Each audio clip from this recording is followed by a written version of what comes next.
Ah, bah j'ai perdu une minute, pourtant je viens de l'effacer le truc parce que j'avais pas mis l'écran du bon côté. Bonjour à tous mes abonnés, aux frères et sœurs et aux amis. C'est pas grave, je suis pas une minute près, de toute façon, vas-y, hein. J'ai quelques problèmes techniques avec mon téléphone, j'ai mon câble qui est mort et puis ça fait un mauvais contact. En plus, la prise, on enfile le truc dedans, là aussi c'est abîmé et puis le câble, bah, il doit être pété depuis le temps, hein, dedans. Il y a un mauvais contact dans le fil. Et comme je suis obligée de le laisser brancher parce que sinon la batterie elle se décharge, je suis obligée d'être continuellement branché, sinon mon téléphone, la batterie, c'est niet, niet. Hein, voilà, donc tout est mort. Bonjour à tous mes abonnés, aux frères et sœurs et aux amis, je vous embrasse tous et soyez tous bénis. Bon, Rabbi, je te bénis, ainsi que Stéphanie, que ma dragonnette, Marie, puis les autres, excusez-moi. Puis tous les autres, quoi. Les 20 abonnés, voilà, parce que s'il fallait que je dise tous les noms des 20 abonnés, ce serait un peu long. Non, c'est pas ce carton-là qui est dans le livre. Qu'est-ce que j'ai foutu encore? Ouais, ça m'a énervé, là, vas-y, hein. Non, j'ai un carton par là. Pourquoi j'ai un carton par là? Parce que auparavant, je l'avais fait, ça.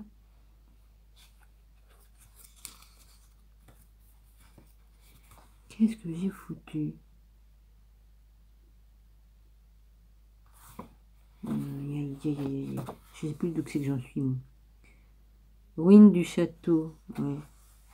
Et c'était ça, de la revenance populaire des Templiers. Est-ce que je l'ai montré, ça? Oh, punaise, je me rappelle même plus. Pourquoi j'ai marqué plusieurs pages?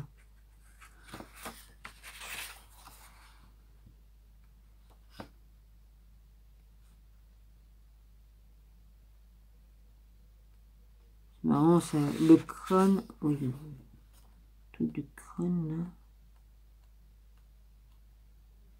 L'ordre des temples et les origines occultes de la franc-maçonnerie. Non, je pense pas que j'ai lu ça. Survivance des Templiers. Hier. Les Templiers et l'envers de l'histoire. De l'ombre à la lumière. Revenance littéraire et réhabilitation de l'ordre du Temple au XIXe siècle. Ça, non, je l'ai pas lu.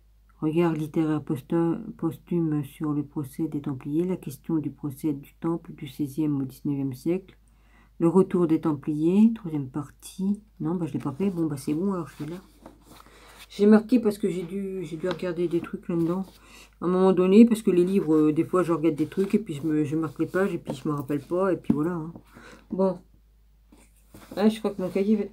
Ah bah non, c'est vrai que j'ai tiré sur la tablette, je me dis merde, il manque un bout, mais non.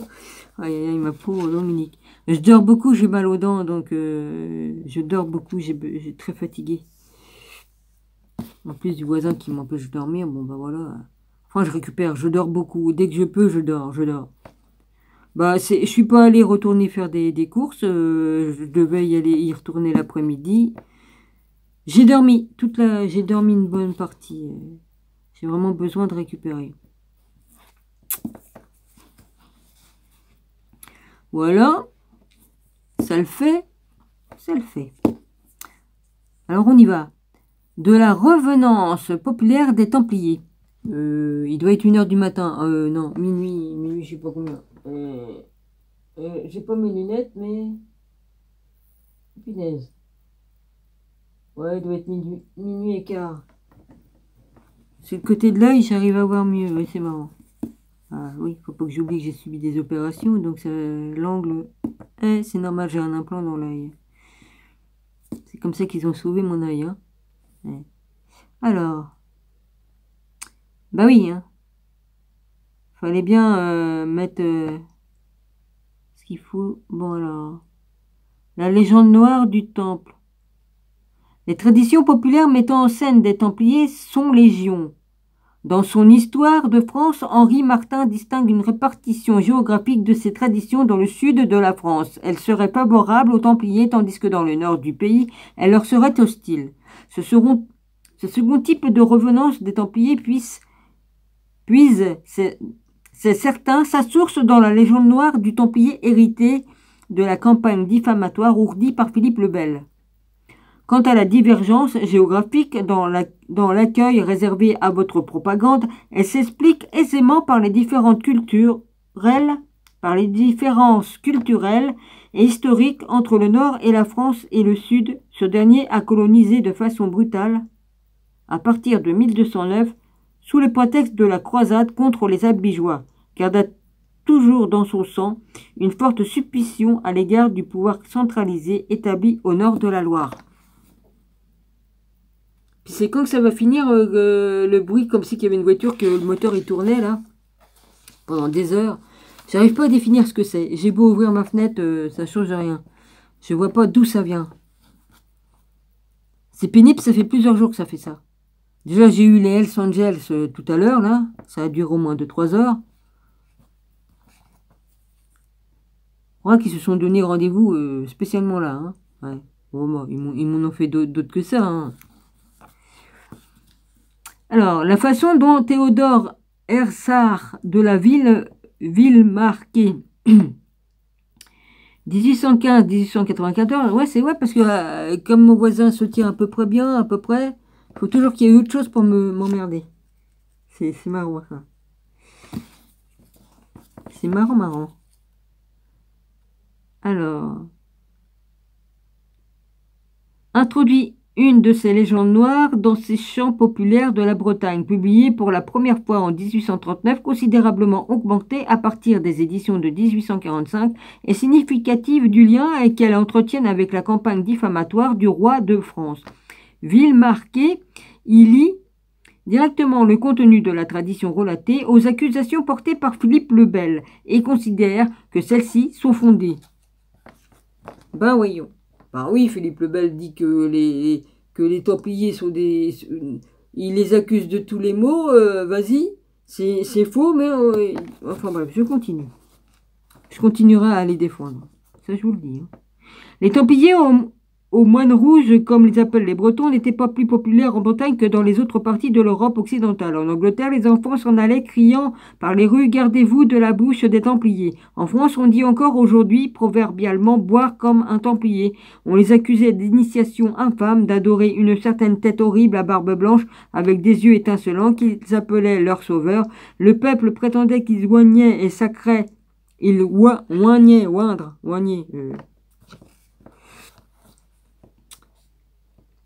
et sacrait cette idole de la graisse d'un enfant nouveau-né, d'un templier et d'une vierge cuit et rôti au feu. Tu parles des enculés de raconter des pareilles conneries, mais putain. Excusez-moi des gros mots, hein, mais c'est à la hauteur de leur connerie. Pardon, mais pas que je dis des gros mots. Mais c'est à la hauteur de leur méchanceté. Et qu'à leur entrée dans l'ordre, ils renonçaient au christianisme. Faux. Ils crachaient sur la croix. Faux. Tels furent les motifs de leur condamnation. Faut bien qu'ils prennent des faux prétextes pour tuer les gens. Hein? De toute façon, c'est comme ça qu'ils font. Hein? Puis ils ont, depuis des millénaires, c'est toujours comme ça qu'ils font. Ils effacent ce qui les dérange. La vérité dérange, on tue tout le monde. On efface, puis on met d'autres gens à la place. Villemarqué. Essor de Barsazaz, Brids, chants populaires de la Bretagne recueillis et publiés avec une traduction française, les arguments des notes et les mélodies originelles, Nal, 4e édition, tome 1er. Je me demande si on peut les retrouver ces bouquins-là. Enfin, bref. Ainsi, Villemarqué donne-t-il une origine historique de la chanson populaire qu'il s'apprête à retranscrire. On voit aux portes de Quimper les ruines d'une commanderie de Templiers. C'est probablement là que passa le fait consigné dans la ballade suivante, dont je dois la connaissance à une mendiante appelée Anne Terne, de la paroisse de Nison. Il y a lieu de croire qu'il y arriva sous l'épiscopat d'Alain Morel, évêque de Quimper de 1290 à 1321. Ça me fait de belles jambes. C'est pas ce que je voulais dire comme ça. Non, c'est pas ce mot-là que je voulais dire. Moi, c'est pas grave, on s'en fout, vas-y. En même temps, j'ai plein de trucs là, vas-y. Les trois moines rouges. Les trois moines rouges est une chanson de terreur. Je frémis de tous mes membres, je frémis de douleur en voyant les malheurs qui frappent la terre, en songeant à l'événement qui vient horrible d'arriver aux environs de la ville de Quimper. J'y suis allé à Quimper. J'avais oublié le nom de cette ville-là, je crois. J'ai traversé toute la Bretagne en oblique comme ça. Je suis allé à la presqu'île de Quiberon. Je me souviens, en vacances avec mes parents, et puis on a traversé toute la Bretagne parce que le monsieur qui était ami avec nous, la dame, sa femme, elle habitait pas loin de chez nous, 2-3 maisons plus bas, et son mari était breton. Donc, il nous avait emmenés en Bretagne. On avait été en vacances en Bretagne, c'était en 76, pendant la grande sécheresse qui faisait chaud, canicule. En 76, alors 2, 3, 4, 5, 6... J'avais 14 ans, 14-15 ans. Ouais, je suis né en 62. Oui. Alors, évidemment, je pense qu'on est allé on a passé par Quimper. Je sais plus. Écoutez, comme ma mère m'a repris mes courriers dans lesquels j'avais tout écrit, mes vacances et tout ça. Et évidemment, ouais, tu me rends courrier. Comme le courrier de mon frère et tout ça. Mon frère, il expliquait plein de choses. Donc, moi, ça me permettait de me rappeler certains passages de ma jeunesse. Hein, parce que on oublie au fur et à mesure. Et j'aimais bien relire les lettres. Ma mère, de quel droit elle avait le droit de me les reprendre? Hein? Si je ne les avais pas récupérés, ils auraient été à la poubelle avec ma belle-mère qui était avec mon père là-bas, à la maison là-haut. Là. Enfin bref. Ah, tu me rends mes courriers. Ah ouais. Puis qu'est-ce qu'elle fait? Elle est en train de les lire dans ça. Non, je ferme ma bouche. Enfin bref, on m'a tout volé. Ma soeur m'a repris des photos. J'avais laissé un livre de photos, un album de photos chez ma mère. Elle s'est permis de me prendre des photos dans mon album de photos. Elle me l'a rendu en enlevant des photos. Ah, c'est bien, c'est bien. Ma soeur, ma demi-soeur, je vais dire, parce que... Enfin bref. Elle s'est permis beaucoup de choses. Enfin bon, de toute façon, tout ce qu'elle m'a volé sur les héritages, elle n'emportera pas au paradis. Hein. Comme tu meurs, tu pars à poil, comme tu arrives à poil. Hein. Tu sors de ta mère, t'es tout nu, tu repars, t'es tout nu. On n'a jamais vu un coffre-fort suivre le... Hein? Enfin bref. Qu'est-ce que je raconte ma vie, moi, en même temps. Vas-y. Bon, les trois moines rouges. Les trois moines rouges est une chanson de terreur. Je frémis de tous mes membres. Je frémis de douleur en voyant les malheurs qui frappent la terre, en songeant à l'événement qui vient horrible, d'arriver aux environs de la ville de Quimper. Il y a un an. Ainsi commence le récit. L'histoire rapporte est celle de catholiques. Alors, K-A-T-E-L-I-K, Moal, belle jeune fille, vierge et pieuse, qui chemine dans les Landes bretonnes, non loin de Quimper, lorsque surgissent 3 Templiers qui lui demandent de les suivre dans leur monastère. Catholique refuse, préférant être brûlé que de venir avec eux. Je n'irai point au couvent, donne-t-elle, objectant aux Templiers. 7 jeunes filles de la campagne y sont allées, dit-on. 7 belles jeunes filles à fiancer, et elles ne sont point sorties, mais les Templiers l'enlèvent, un bandeau sur la bouche, et les jeter sur leur cheval et emporter jusqu'au couvent. Je me pèle le cul maintenant, parce que monsieur fait les grands cons d'air. Faire chier ce con, hein, sérieusement. Excusez-moi. Au bout de 7 ou 8 mois ou quelque chose de plus, elle met au monde un enfant. Les Templiers veulent alors se débarrasser d'elle. Une nuit d'orage, tandis que retentit le tonnerre le plus épouvantable. Il creuse une fosse pour l'enterrer sous le même autel, où personne de sa famille ne la viendra chercher. Encore un en vie. Catholique les supplie, laissez-moi ma vie. Je me promènerai la nuit et me cacherai le jour. Un chevalier cherchant abri et surprenant la scène à travers le trou de serrure de l'église de la Commanderie, s'en va jusqu'à Quimper prévenir l'évêque. Lorsque ce dernier arrive sur les lieux, la fosse a été bouchée. On fait creuser sous le maître-autel et dans la terre profonde retrouve la pauvre jeune fille, avec son petit enfant endormi sur son sein. Elle avait rongé ses 2 bras, elle avait déchiré sa poitrine, elle avait déchiré sa blanche poitrine jusqu'à son cœur. L'évêque s'effondre en larmes et reste 3 jours et 3 nuits, les genoux dans la terre froide, jusqu'à ce qu'advienne le réveil surnaturel de l'enfant. Et au bout de la 3e nuit, tous les moines étant là, l'enfant vint à bouger entre les 2 lumières placées à ses côtés. Il ouvrit les yeux, il marcha droit, où 3 moines rouges sont ceux-ci. Ils ont été brûlés vifs et leur sang jeté au vent. Leur corps a été puni à cause de leurs crimes. Moi, je voulais skier, hein, mais je suis pas d'accord qu'ils accusent les Templiers d'avoir fait des pareilles choses. Squelette, feu surnaturel, les jeunes filles éplorées, le cauchemar gothique des Templiers.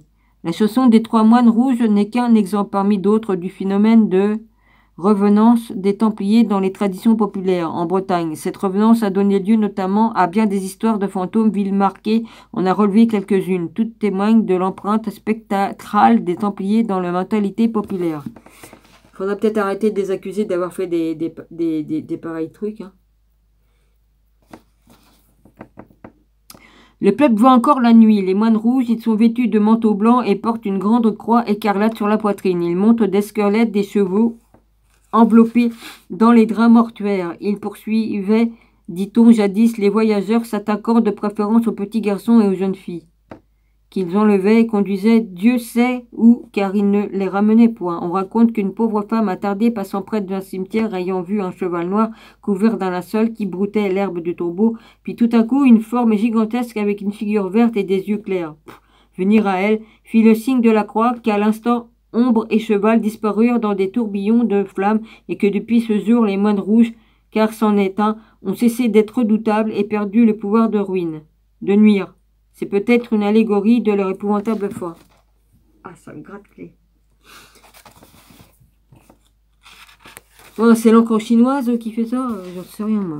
Vas-y. Toujours en Bretagne, régie de l'Estourbillon, 1858-1846. Dans un article Légende bretonne au pays d'Aversac. Puis en même temps, à chaque fois qu'il fait des commentaires, ça me fout plein d'allergies. Alors, en 1882, dans le bulletin de la Société archéologique de Nantes et du département de la Loire inférieure, relate une autre tradition liée aux ruines de la chapelle de Trioubi. Les gens du pays qui vont la nuit en pèlerinage aux ruines de la chapelle n'osent guère s'y aventurer sans armes et en habitant du village voisin de Rambalais, nous contait encore dernièrement avec la plus entière bonne foi qu'en gardant un soir ses bestiaux sur les landes voisines, il eut l'idée pour se préserver du vent de s'abriter dans les ruines de la chapelle. Mais elle lui en a pris car à peine entré, il la vit aussitôt illuminée de toutes parts, remplie bientôt de squelettes, et un grand moine tout vêtu de rouge se mit à courir après lui en poussant des cris. Notre homme se précipita hors du sanctuaire, mais s'étant retourné après quelques centaines de mètres, il vit le moine rouge revenir sur ses pas et disparaître sous les pierres du coteau. On dit que ce moine rouge, ancien templier chargé de crimes,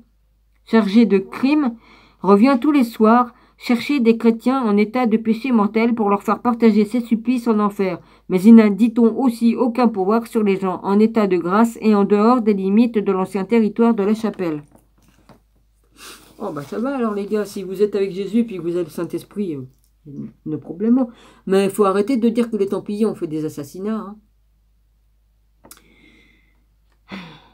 Les Stourbillons, régie de légende bretonne. Oui, je sais pas. Je suis d'où 18 minutes déjà. C'est court. Les traditions picardes conservent les mêmes légendes gothiques en son littéraire au sens littéraire au sujet des Templiers. Émile Henry de Carnoy, c'est pas marqué de Carnoy, c'est marqué Carnoy, 1861-1930, consacre en développement de sa littérature orale de la Picardie, 1883, à ces légendes des Templiers près de Beaucourt. Beaucourt, village situé à une douzaine de kilomètres d'Amiens, se trouvait autrefois à ce que racontent les paysans un couvent de chevaliers de la Croix-Rouge, autrement dit un couvent de Templiers. Il était bâti sur une petite colline nommée aujourd'hui Mont-Rôti. Ils appellent ça un Mont-Rôti, ils ont dû rôtir pas mal de gens, c'est peut-être pour ça qu'ils l'ont appelé comme ça. Hein. Va savoir. À ce couvent sont rattachées les 2 légendes suivantes, fort populaires à Beaucourt et dans les environs. Là encore, il est question d'une jeune fille vertueuse outragée par les débauches des Templiers. C'est pas vrai, ils n'étaient pas des débauchés.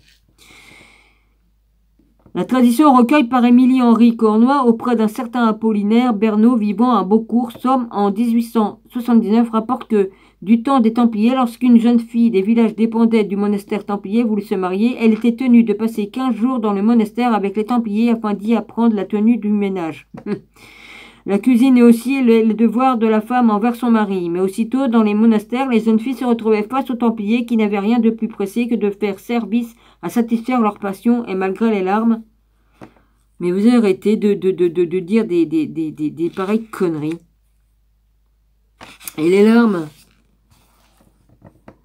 les protestations des malheureuses jeunes femmes, elles devaient passer par les volontés de leur maître et seigneur. Une fois libérées, certaines regagnaient leur foyer et leur fiancés sans jamais oser rapporter à quelconque ce qu'elles avaient dû subir, mais plusieurs d'entre elles, à peine échappées des mains des moines, n'avaient pu supporter leur déshonneur et étaient allées se précipiter dans une petite rivière passant près de là, dans la Lue.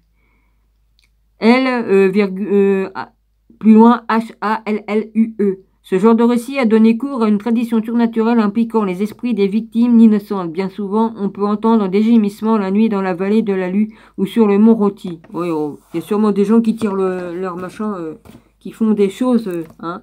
Il y a des humains qui s'amusent aussi la nuit à s'envoyer en l'air. Hein. Ils font même dans le cimetière là-haut, hein, j'ai vu. Hein. Ouais. Vu ce que j'ai trouvé sur les tombes. Et il faut être fada pour s'envoyer en l'air sur une tombe. Ouais. Enfin bref.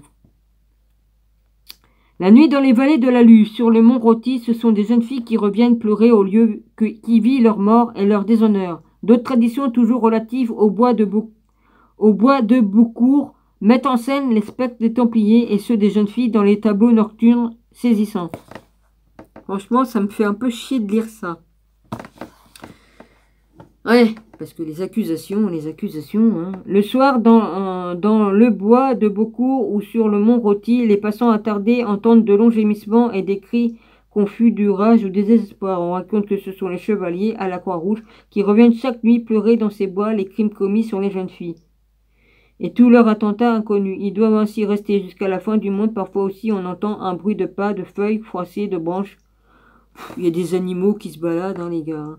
Écartés de galops insensés, de cris, de sanglots, de hurlements, et si la lune est dans son plein, on s'aperçoit de milliers de fantômes vêtus d'une longue robe rouge de sang, poursuivis par une troupe de jeunes filles échevelées vêtues de longues robes blanches. Ouais, enfin bref. Les fantômes épouvantés par les spectres qui ne sont autres que ceux des jeunes filles qui autrefois se noyèrent dans les désespoirs dans la Lue, quand les Templiers leur eurent fait violence. Faut arrêter, hein. Hors du temps, à Warlois, dans la Somme, toujours en 1879, Émile-Henri Cornoy recueille auprès d'un certain Amédée Desbarrés un autre récit populaire relatif au couvent templier de Beaucourt. D'une autre façon, ce conte illustre le phénomène de revenance templière. Son personnage central, Frère Jean, un templier... Frère Jean, un templier disparu peu avant le procès de son ordre, revient dans le monde tangible 200 ans plus tard. Eh ben, ma dragonnette, je sais pas si c'est le même que... Ce second récit relatif à Beaucourt a pour titre Le Pinson et le Templier. Les moines de Beaucourt, occupés de tous les plaisirs, en songeant plus souvent au diable qu'au bon Dieu, ils sont toujours aussi néfastes, mais Frère Jean fait exception. Sa pitié, son amour de pauvre attirent sur lui la bienveillance de Dieu. Peu avant que les Templiers du couvent ne soient exécutés suite à leur procès, Frère Jean, installé pour méditer au pied d'un arbre, se plaît à écouter le chant mélodieux d'un pinson. Il se met à penser qu'il voudrait rester 200 ans ainsi. Dieu, en silence, exécute son souhait. Le pinson chanta longtemps, bien longtemps.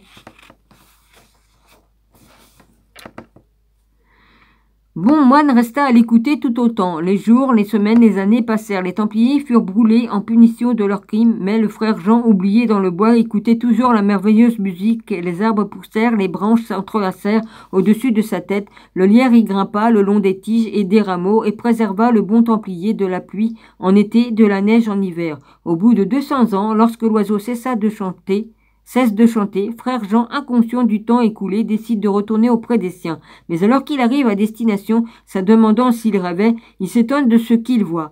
Le couvent était tout changé, il paraissait bien plus ancien. Les murailles étaient toutes noircies par le temps du nouveau bâtiment avait été construite, d'autres enlevées, et la chapelle avait fait place à un autre bien différente. Pensant qu'il s'agit d'un artifice du démon, il fait le signe de croix, mais rien ne change. Il se résout donc à frapper à la porte du couvent. C'est un frère inconnu de lui et vêtu de l'habit d'un autre ordre qui lui ouvre malgré l'étrangeté de la situation. Frère Jean, qui dit être sorti du couvent il y a 1 heure, est invité à entrer dans le bâtiment où il va découvrir l'impensable vérité. On compulsa les anciennes archives des Templiers et l'on y trouva que 200 ans auparavant, peu de temps avant la supplice des moines, un certain frère Jean avait subitement disparu. Le moine communia et mourut presque aussitôt. J'en ai pour jusqu'à 27 et j'en ai 25 déjà. Fantastique Templier. Les faits terrifiants ont généralement engendré leur armée de spectres. Le procès des Templiers donna lieu à de multiples horreurs qui ne pouvaient que marquer les esprits. Il y eut les exécutions physiques des Templiers. Il y eut aussi toutes les cérémonies terroristes orchestrées pour semer l'effroi cortège sordide inhérent à toute forme de fanatique idéologique. Les fantômes des Templiers sont nés de leur disparition brutale. Ils sont aussi nés de ces corps arrachés à leur sépulture pour connaître le sort réservé aux hérétiques. Ainsi, les restes du cadavre de Jean de Thureyo, Thureyo, ancien trésorier du temple à Paris, déterré en 1309 et brûlé publiquement, ce souvenir s'exprima dans la pensée collective pour des siècles, étendant son emprise sur l'ensemble. Traité concernant l'histoire de France, de savoir, S-C-A-V-O-I-R. CCD, c'est S-C-C-D-A-V-O-I-R. La condamnation des Templiers avec quelques actes. L'histoire du schisme, leur page tenant le piège en Oignon, A-U-I-G-N-O-N, et quelques procès criminels. Mathurin depuis Paris, 1654, page 53. Je suis à la page 117. Il reste encore 1 minute. Lieu plus ou moins lié à l'ordre du temple donnant naissance à cette sombre récit des spectacles templiers évoqués au chapitre précédent et plus largement à ce que l'on pourrait qualifier de fantastique templier, entendons là par une innombrable suite de récits surnaturels mettant en scène des templiers ou des lieux leur étant associés et qui pour la plupart sont liés à leur fin tragique et aux raisons qu'ils ont décidé celle-ci. Le château des Templiers s'élevait autrefois sur la haute montagne templier et fantastique paysager. Voilà, j'arrête ici parce que ça, on y est là, ça s'arrête. Je vous arrête, voilà, je vous embrasse tous, soyez tous bénis. Je reprendrai demain.